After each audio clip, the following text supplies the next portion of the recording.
സത്യം പറഞ്ഞു കഴിഞ്ഞാൽ കുഞ്ചാക്കോ ബോബൻ അതിനെക്കുറിച്ച് ആലോചിച്ചിട്ട് പോലും ഉണ്ടാവില്ല ഇങ്ങനെ ഒരു കാര്യം പറയുന്ന സമയത്ത്. പല റിലേഷൻഷിപ്പുകൾ വരാറുണ്ട്. ഇപ്പം ഈവൻ നമ്മൾ സിബ്ലിങ്സ് തമ്മിലുണ്ട്, സെക്ഷൽ റിലേഷൻഷിപ്പ് വരാറുണ്ട്. പക്ഷേ റീസെൻ്റ്ലി എൻ്റെ അടുത്ത് വന്ന കാര്യങ്ങൾ പലതും അമ്മയും മകനായിട്ടുള്ളതായിരുന്നു. ഈഡിപ്പസ് കോംപ്ലക്സ് എന്നുള്ള ആ ഒരു രീതിയിൽ, അതായത് അമ്മയുടെ അടുത്ത് സെക്ഷൽ ഒരു അട്രാക്ഷൻ മകന് തോന്നുന്ന ഒരു കാര്യം.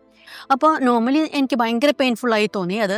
പക്ഷെ ഞാൻ അവനെ പറഞ്ഞ് മനസ്സിലാക്കി എല്ലാ കാര്യങ്ങളും സെറ്റ് ചെയ്ത് ഞാൻ വിട്ടതിന് ശേഷം അവൻ എൻ്റെ അടുത്ത് പിന്നീട് ചോദിച്ചൊരു കാര്യമുണ്ട്. ഫോൺ ചെയ്ത് ചോദിച്ചു, മാം എന്നെപ്പോലെയുള്ള കുട്ടികളെ ഇങ്ങനെ കുറിച്ച് പറയുമ്പോൾ മാത്രമാണ് മാമിനെ പോലുള്ളവർ ഇത്രമാത്രം അതിനെ എതിർത്ത് സംസാരിക്കുന്നത്.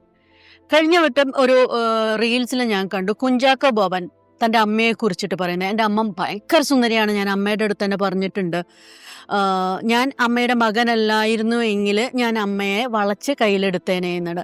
ആ ഒരു വീഡിയോ മാം കണ്ടിട്ടുണ്ടോ? പോയി കണ്ടു നോക്ക്, എന്നിട്ട് എൻ്റെ അടുത്ത് സംസാരിക്കുക എന്നവൻ പറഞ്ഞു. സത്യം പറഞ്ഞു കഴിഞ്ഞാൽ കുഞ്ചാക്കോ ബോബൻ അതിനെക്കുറിച്ച് ആലോചിച്ചിട്ട് പോലും ഉണ്ടാവില്ല ഇങ്ങനെ ഒരു കാര്യം പറയുന്ന സമയത്ത്. അവൻ്റെ മനസ്സിൽ ഇങ്ങനെയൊന്നും തോന്നിയിട്ടുണ്ടാവില്ല അദ്ദേഹത്തിൻ്റെ മനസ്സിൽ. പക്ഷേ കുട്ടികൾ ഈ സെലിബ്രിറ്റീസ് പറയുന്ന എന്ത് കാര്യങ്ങളും ഒട്ടും മടിക്കാതെ ഫോളോ ചെയ്യുന്ന ഒരു വിഭാഗം കുറച്ച് കുട്ടികളെങ്കിലും ഉണ്ട് എന്ന് അറിഞ്ഞിരിക്കണം. അത് എന്നെ വല്ലാതെ സ്പർശിച്ച, അല്ലെങ്കിൽ എനിക്ക് ഭയങ്കരമായിട്ട് പെയിൻഫുൾ തോന്നിയ ഒരു കാര്യമാണത്.